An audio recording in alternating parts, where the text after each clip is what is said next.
Welcome to Success Stories, a show of the Sorrell College of Business that highlights the lives and careers of people who have accomplished great things.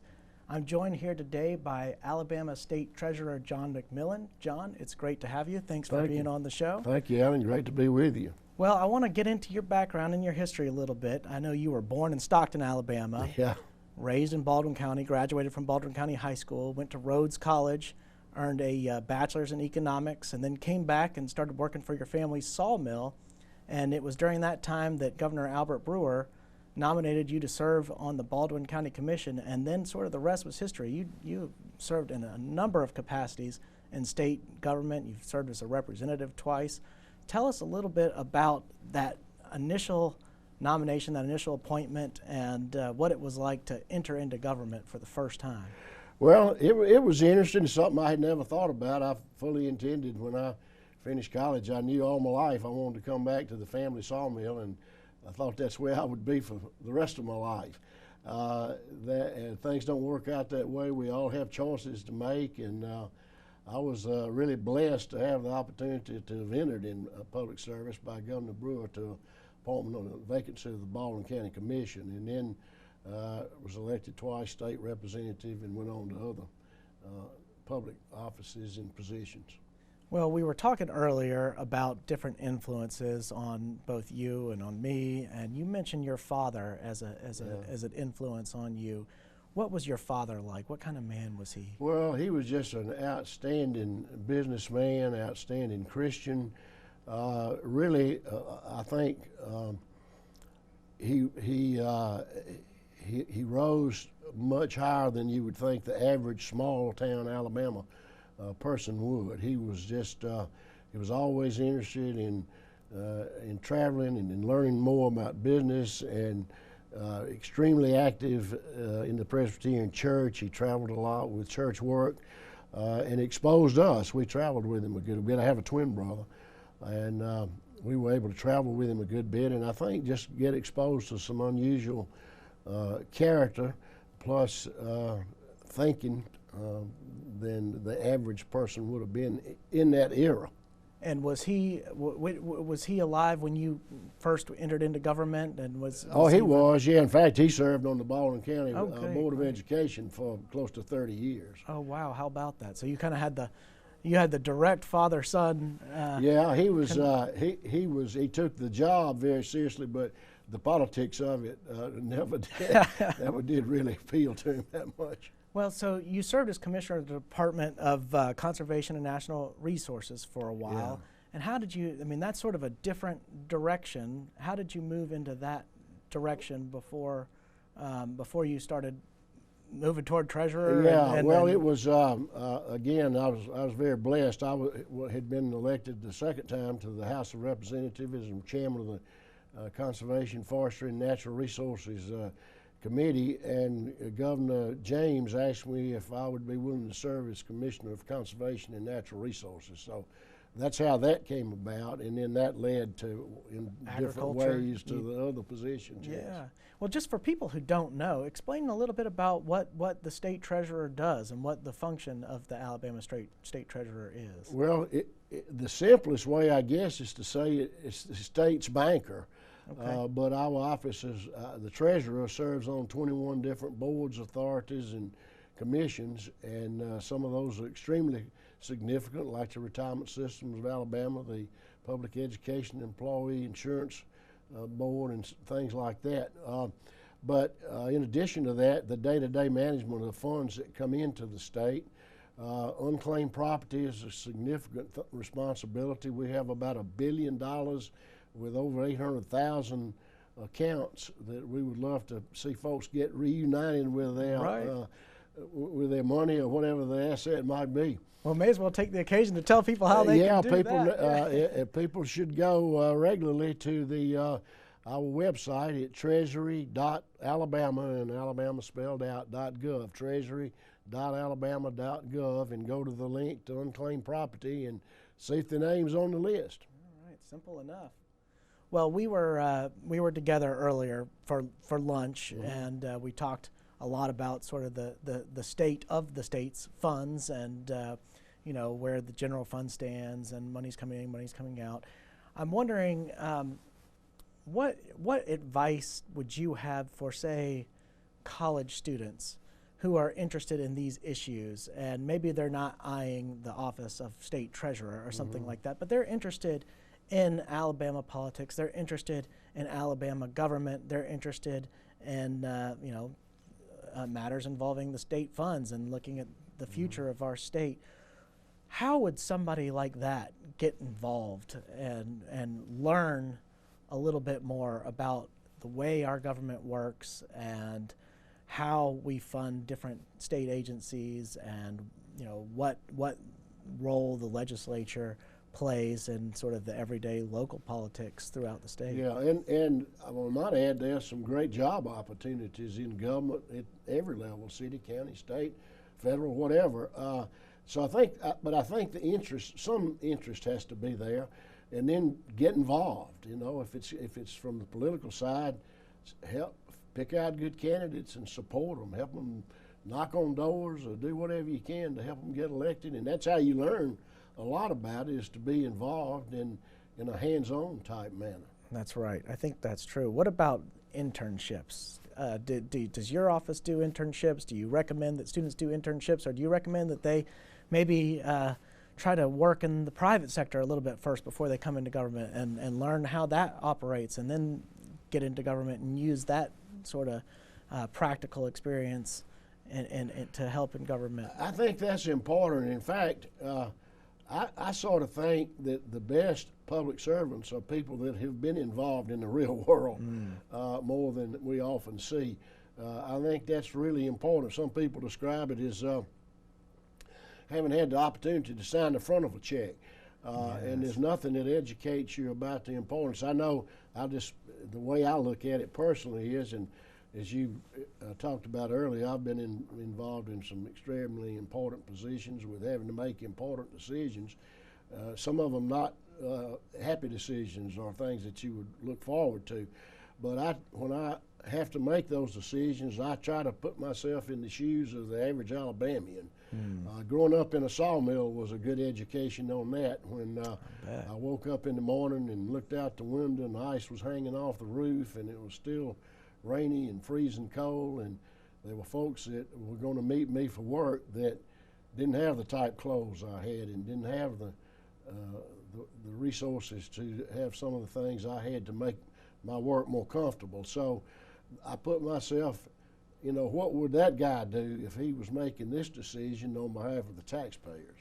Well, tell us a little bit about growing up in Stockton and your childhood there, and going to school, Baldwin County High School, and maybe if there were teachers who were influential to you, or just things that you were interested in, things you did for fun. Yeah, well, we were really blessed at that time. We had a junior high school up through the 9th grade in the community of Stockton. I was doubly blessed because we had a very close-knit family, and we actually lived in sight of all of my dad's immediate blood family, including my grandfather and aunts and uncles, who were all great Christian people, solid character, people who were great mentors in many different ways. So that was certainly an asset. And then in the school we had, through the 9th grade, the classes were very small, like 14 or 15 students. We had, it would be unheard of now to have the type of community involvement we had in the local school back then, and that was just critical to our upbringing. It kind of gets back to it takes a village type That's thing, right. because if we misbehaved at school, our parents usually knew about it before we got home. So that's a big influence to have, to know that people were concerned about you and involved in your life and wanted you to succeed. Well, I learned this morning, I didn't know until this morning when I was texting, but that we have a mutual connection. My cousin Lynn Stewart, who served on the Alabama Supreme Court, I think she was the first Republican female Chief Justice of the Alabama Supreme Court. But I only learned this morning that we have that mutual connection. I should have known, with y'all both coming from Baldwin County. Yeah, her family and my family her husband's grandfather was sheriff and probate judge for many years in Baldwin County, and my grandfather's best friend.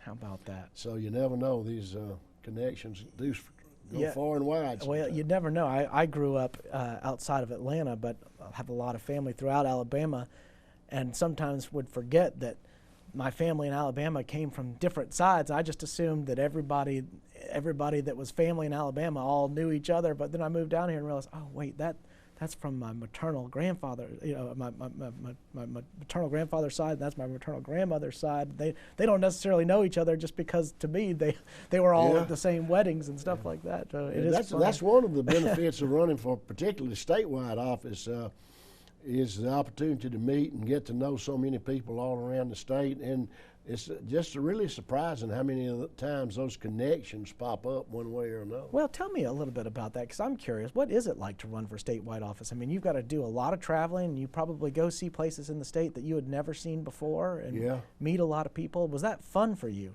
The people part of it is fantastic. I've never really looked forward to campaigning. Actually, I'm pretty much a shy person. I've kind of gotten over it by necessity, but really? It was always hard to start those campaigns, especially when I was in my 20s, to get those cards printed and get out, and always just dreaded those first stops. But once I got into it, I was good to go then. I knew what had to be done, and that carries through all the way to today. You just, one of the differences is with local offices, just say the county level, people at that level expect you to be at everything that happens. Statewide, people realize that you just can't be everywhere, and so you get, I guess, pick and choose is the best way to say it. You don't necessarily have to try to be at everything that happens, but locally you sure do. Well, were there places that you visited that were really interesting? I know, I'm trying to think, what's the place that they have, like the snake, the snake handling, rattlesnake rodeo, the rattlesnake rodeo down in Opp. That's right, down in Opp. That's right. That's the big one. The one part I don't have any problem with is the eating part of it. I'll eat rattlesnake or pretty much anything else. I'll at least try it. Well, I would imagine running for statewide office is not good for the diet. You got to be careful with what you eat, right? Well, that's funny. Well, so you've been state treasurer now for what, two years? A little over 2, yeah. And when you took office, it was just pre-pandemic. What was it like when the pandemic struck for your office? I mean, we all have stories. We were all in different places and how we had to adapt to it. But how did you have to adapt for your office? I mean, well, almost everything that we're responsible for is done online anyway, except the unclaimed property. That's a hands-on. I tease them all the time. They have the best jobs in the world to be detectives on, number one, getting the whatever the asset might be, cash or otherwise, and then finding the rightful owner. So they have a great job, I think, and they all enjoy it as well. But coincidentally, several months before the pandemic, we had already started working with our division heads on being able to work from home. So it was a smooth transition for us for that part of it. We were able to fulfill our responsibilities without a blip at all.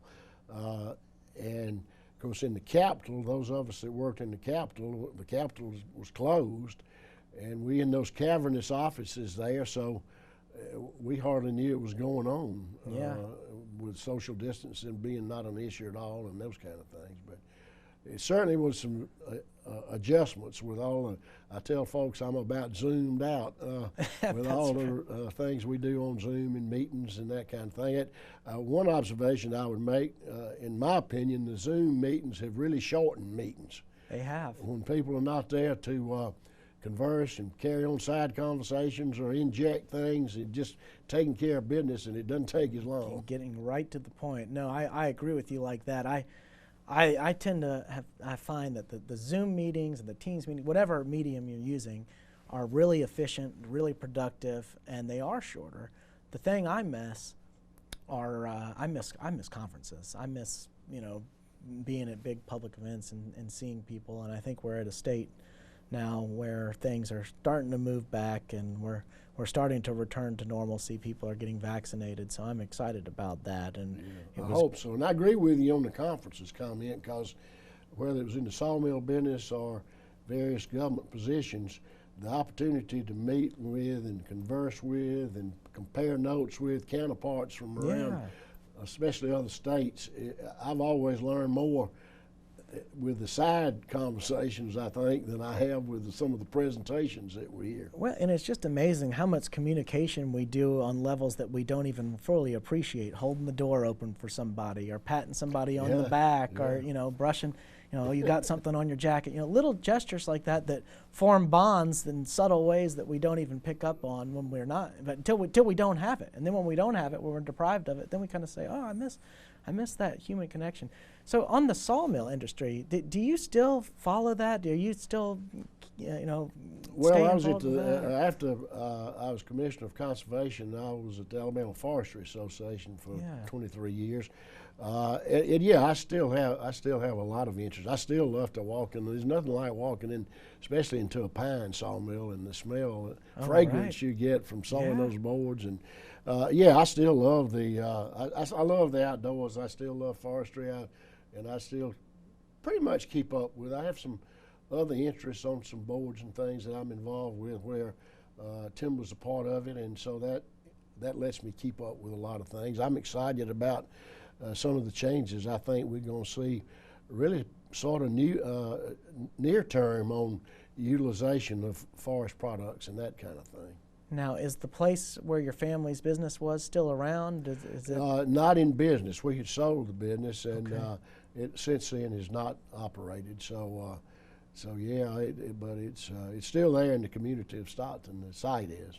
And now, how old were you when you were appointed by Governor Brewer? I'm trying to put myself in your position. You were just out of college, so you must have been 20-something when you went back to work. 28 or something. But now, see, that was it was at the sawmill 20 years, and during that time, I was the county commissioner position and also state representative at the same time. Sense. So, that's really interesting. So you really got a pretty in-depth understanding of that field while you were still a young person. Oh, that's really interesting. I started actually working at the sawmill, I guess, before I was 9 or 10 years old. My father at that time was cutting a lot of export pine lumber, and the packages had to be stenciled, and then they were hauled to the port in Mobile and shipped primarily into the Caribbean. And so I was a stencil boy. That was the totally safe thing, and the thing that I could do to keep me away from machinery and that sort of stuff. I just loved it all my life. My understanding is that lumber and timber and that entire industry is doing quite well right now during the pandemic. I don't know if there's a building boom. There is a building boom, and it is doing well. Alabama is a huge forestry state. We are like third in the nation in forested acreage, and we have a high percentage of private ownership, not owned by the big paper companies who have disposed of their land ownership for the most part. So it makes the thing that I guess stands out about forestry and the forest industry is that it's diverse. There's not any one company that's a Microsoft or a Facebook or whatever that just dominates everything. The largest of the timber companies would only represent maybe 10% of the lumber production or something. So it operates by supply and demand laws probably about as quickly as anything else, any other commodity, Well, and you majored in economics, as I mentioned earlier. I did, at the Sorrell College of Business, we have an economics major. We actually have a master's in economics, and it's affiliated with the Manuel Johnson Center for Political Economy. And all of our master's students have their tuition fully funded, and they actually become GAs and get paid to go and get their master's degree. So it's a great program. I'm wondering if you find any of your success attributable to that field of study, if your economics education helped you learn both for your private business but also for your government position. Yeah, I think in my case, I was fortunate enough to graduate with a degree from a very good college by the skin of my teeth.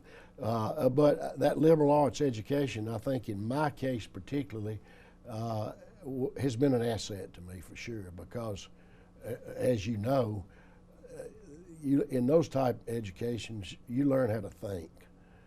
You're challenged to think, and that's been a help. Well, and I think it's important for business schools to make sure that their students learn to write well and communicate well, and to have a breadth of knowledge before they are sort of released out into the world. I think that's very important, and I'm sure you would agree. I know Rhodes College is a very fine institution, and I respect it a lot. So I agree with you in what you're describing, and I would love to see business schools incorporating more of the humanities as some The broader, yeah. That's and it depends on what you want to do, and that's not.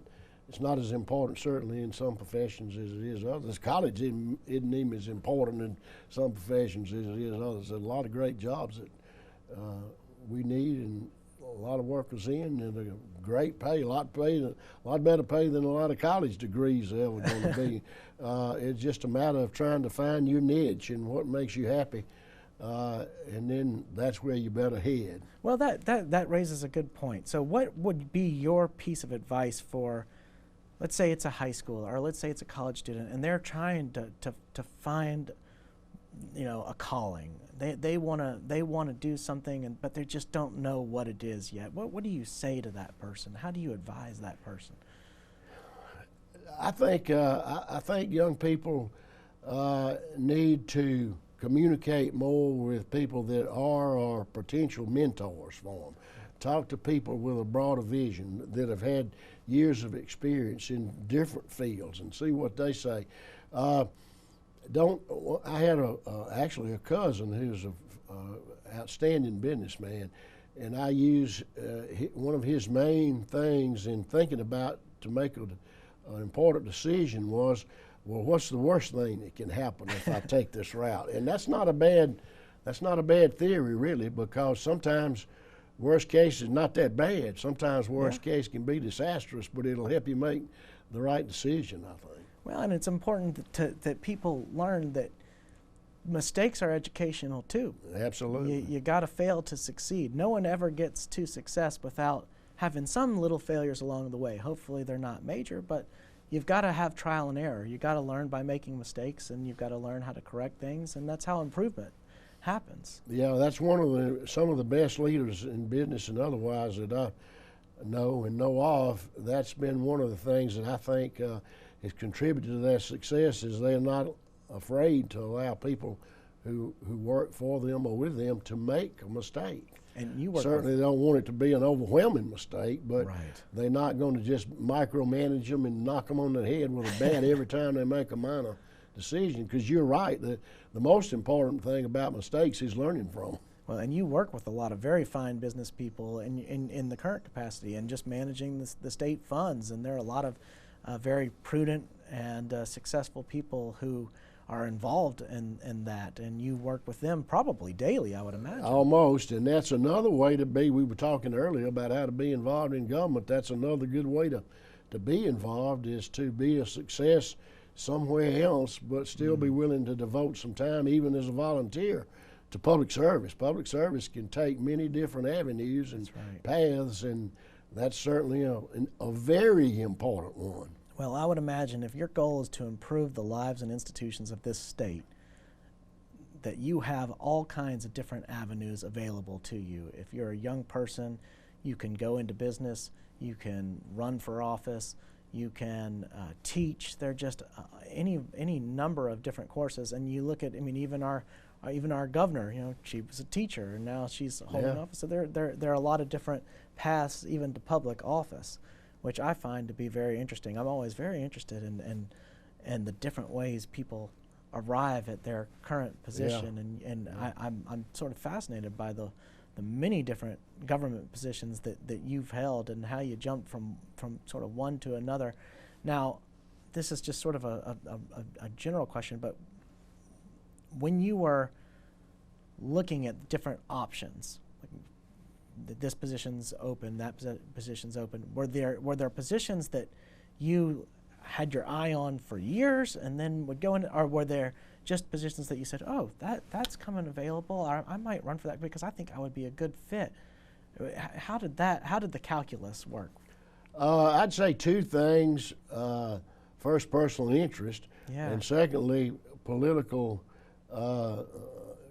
contacts or Yeah. mentors that could help make a decision and help analyze the. It doesn't do any good to run for something if you don't have any path to victory. You know, I never have believed in running for something just as a stepping stone type thing, for example. That happens sometimes. I don't think many people do that. I think some people do, and I don't know whether that's good or bad. It depends on the ambition and the personal interest, I think. But as I've gotten older and have been in different positions, I've thought about it a lot. You know, why are you doing this? And I really think, when I think through it, it all boils down to an opportunity to help people. If I had to analyze it and describe it in a few words, my interest is helping people. And there's all kind of other avenues to help people. You can be a doctor, a teacher, a farmer, or whatever it might be. But in my case, the political approach and opportunity in state government to help people, and consequently, I hope help the state, has been my motivation. Well, thank you for your service, and I appreciate it, and I appreciate your coming on the show as well. It's been a real pleasure, and I've enjoyed it, and we'll have to talk again sometime. Love to, Alan. Thank you so much. Thanks, John. Thank you very much for joining us, everybody. Again, this is Success Stories, a program of the Sorrell College of Business that highlights the lives and careers of people who have accomplished great things. One of those people is our state treasurer, John McMillan. And John, it was a pleasure. Thank you very much. Thanks.